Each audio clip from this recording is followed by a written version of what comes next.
Boa tarde, meus queridos. Papai do Céu nos abençoe a todos. Hoje eu vou fazer a minha live com vídeo para ser transmitido no horário da noite, porque eu tenho um compromisso, eu não vou poder participar pessoalmente, mas queria deixar a minha presença aqui, né, através do vídeo. Papai do Céu abençoe a todos, muita paz em vossos corações.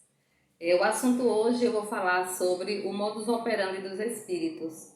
Esse modo operandi, ele representa justamente o modo de agir.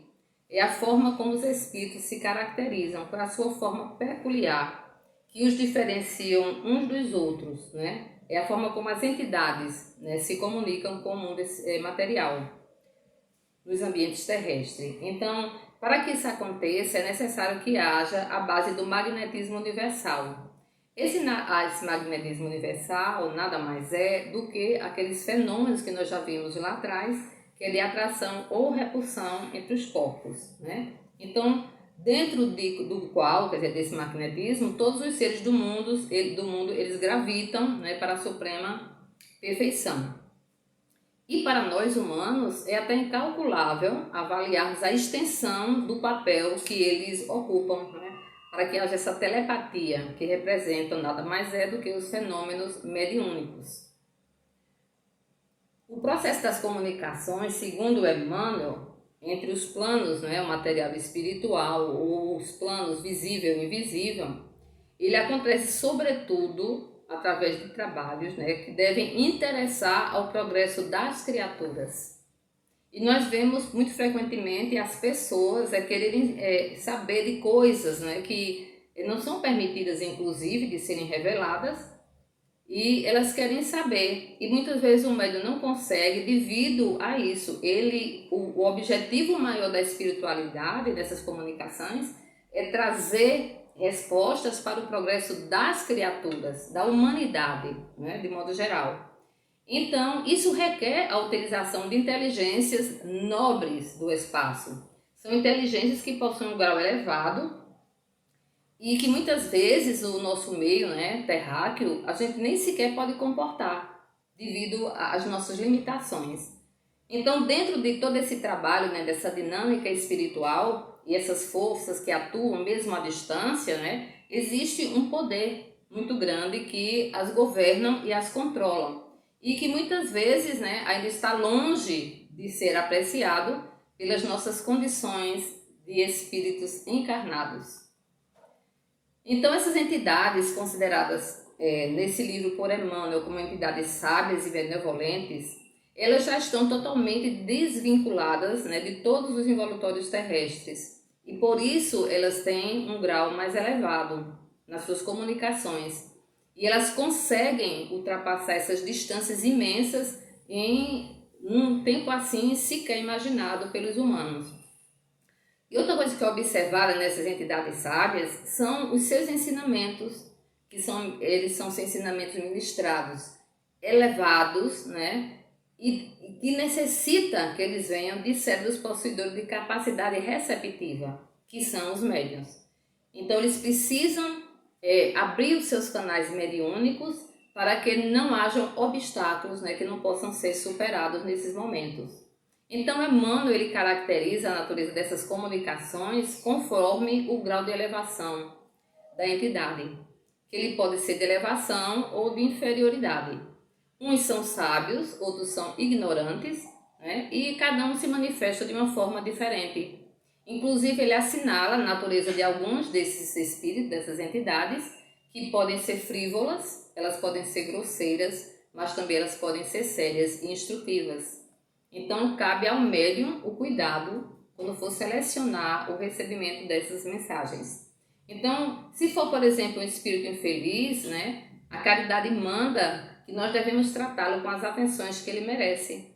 Se é um espírito brincalhão, pode tratá-lo sem rodeios, para ele perceber que nós sabemos que ele está ali para brincar.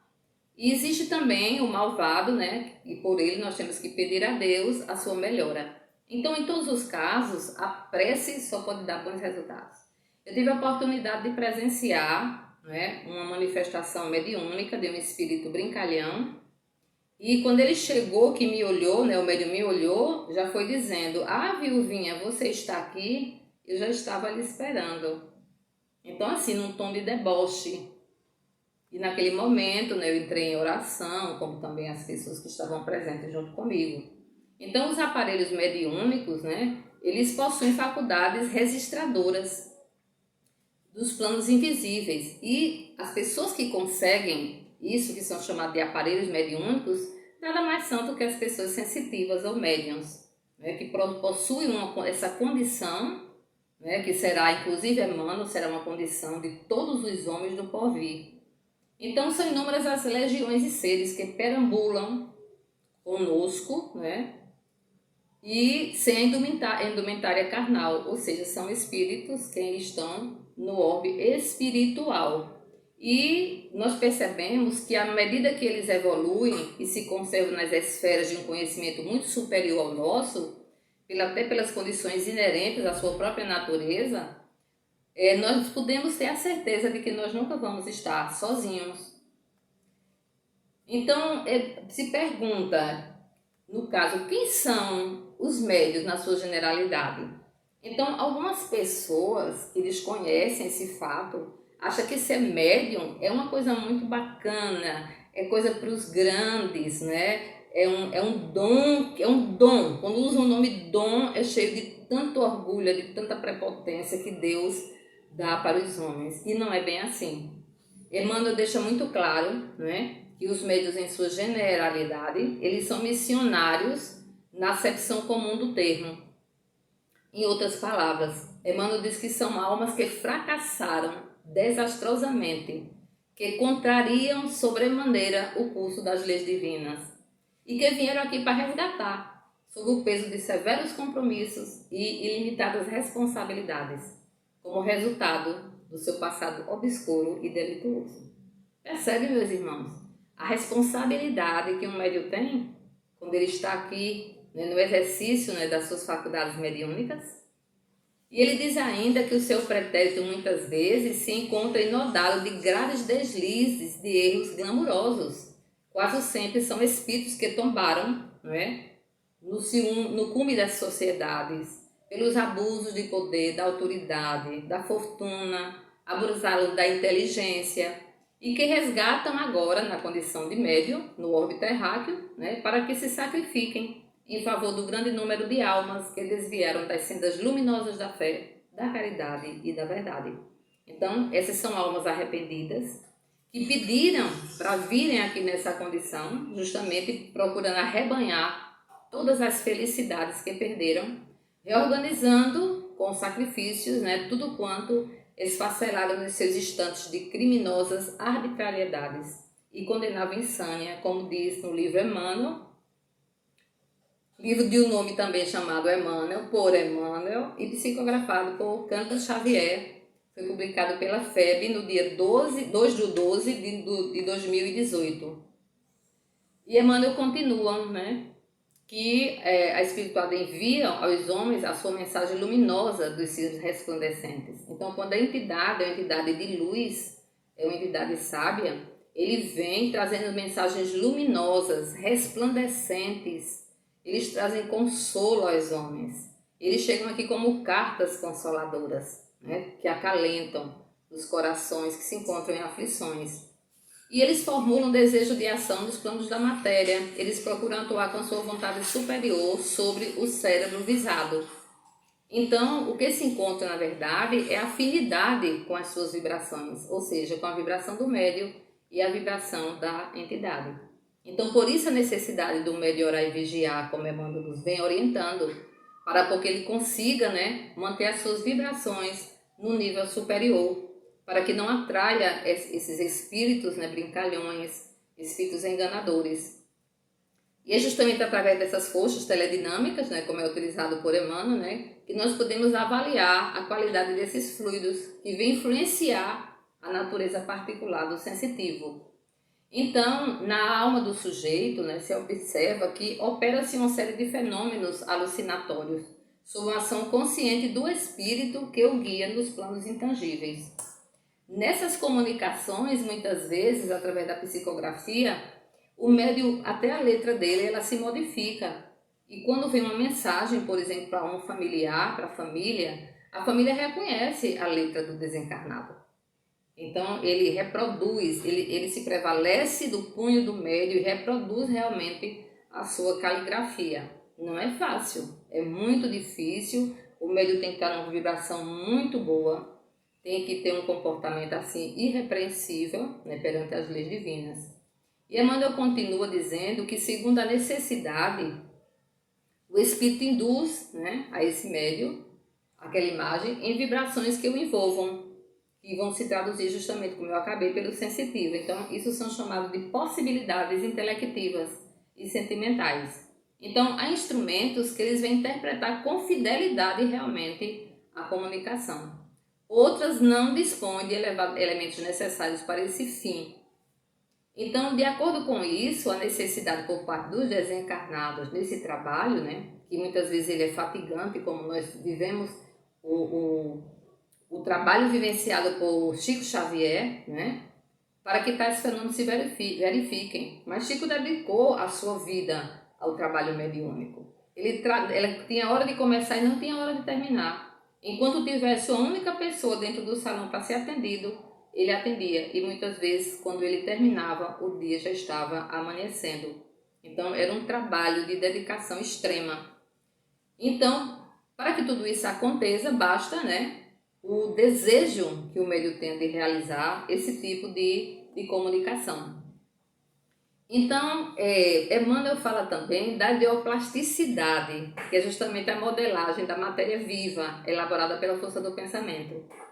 Então, conhecendo a plenitude de suas faculdades, Emmanuel diz que, após haver triunfado inúmeras experiências, né, onde foi assegurada a elevada posição espiritual, né, então, os senhores portentosos, né, com dons psíquicos, conquistados com a fé e com a virtude incorruptíveis, os espíritos superiores possuem uma vontade potente e criadora de todas as formas de beleza. Então, ele se apresenta ao vidente de formas grandiosas, inclusive com cenas da história do planeta, com multidões luminosas, legiões de almas participam. E dessa forma eles constituem um agrupamento de pensamentos materializados das mentes evoluídas, que arquitetaram que esse fato acontecesse. E dessa forma, Emmanuel diz que se estabelece a união dos dois mundos, o físico e o mundo espiritual, através de fatores que são inacessíveis às nossas estruturas materiais. Então, o tempo, ele reserva muitas surpresas aos homens. Quando fala de homens, nós falamos de humanidade, porque existe uma proporção da sua evolução moral. E essa evolução só se concretiza através do edifício imortal de todas as ideias altruísticas, nobres e generosas. No livro Emmanuel, por Emmanuel, vejamos o que nos orienta em relação à mediunidade. Ele diz assim, eu vou ler na íntegra, porque eu não quero macular as palavras que são de uma beleza ímpar. Ele diz, venho exortar a quantos se entregarem à terra a missão da mediunidade, afirmando-lhes que, ainda em vossa época, esse posto é o da renúncia, da abnegação e dos sacrifícios espontâneos. Faça mistério que todos os espíritos vindos do planeta, com a incumbência de operar nos labores mediúnicos, compreendam a extensão dos seus sagrados deveres para a obtenção do êxito no seu elevado e nobilitante trabalho. Médiuns, a vossa tarefa deve ser encarada como um santo sacerdócio. A vossa responsabilidade é grande pela fração de certeza que vos foi otorgada, e muito se perderá aos que muito receberam. Faça, portanto, necessário que busqueis cumprir com severidade e nobreza as vossas obrigações, mantendo a vossa consciência serena, se não quiserdes tombar na luta, porque seria crestar as vossas próprias mãos as flores da esperança numa felicidade superior que ainda não conseguimos alcançar. Pesai as consequências dos vossos mínimos atos, porquanto é preciso pronuncieis a própria personalidade aos desejos e aspirações de ordem material, para que a vossa felicidade se concretize. Isso é orientação de Emmanuel para os médiuns.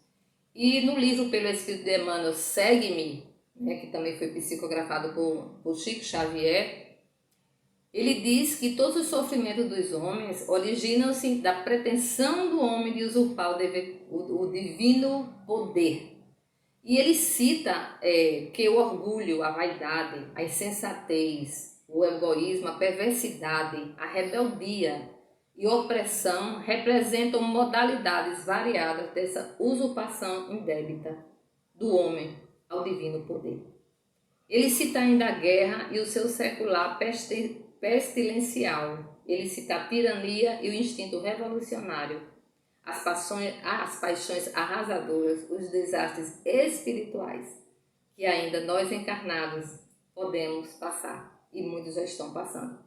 Por isso mesmo ele continua dizendo que a humanidade, ela simplesmente como uma aranha gigantesca, encontra-se no milenário labirinto, encarcerada na teia criminosa de suas próprias ações. Por isso nós precisamos cuidar das nossas atitudes, precisamos pensar, refletir sobre tudo o que nós vamos fazer. E uma coisa importante é nós termos dentro de nós a certeza do que nós estamos fazendo. E com esta certeza, nós temos a tranquilidade de fechar os nossos ouvidos às críticas, aos julgamentos. Porque o Espírito de verdade, ele vem para combater as sombras. A sua missão é transformar, iluminando o caminho para que os homens vejam o amor, que constitui o guia único para todos ante a redenção. Então, se Deus vem, de Deus vem a semente, o solo, o clima, a seiva, a orientação para o desenvolvimento da árvore, como também dimanam de Deus a inteligência, a saúde, a coragem e o discernimento do cultivador, nós somos obrigados a reconhecer que alguém deve plantar. E esse alguém somos nós.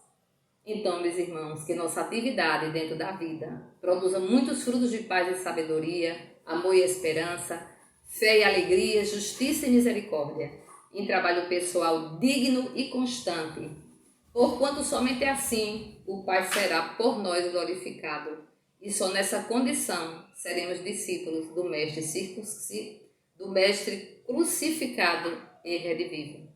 Muita paz em todos os corações, Feliz Natal e um ano novo pleno de renovações íntimas para as nossas vidas. Muito obrigada.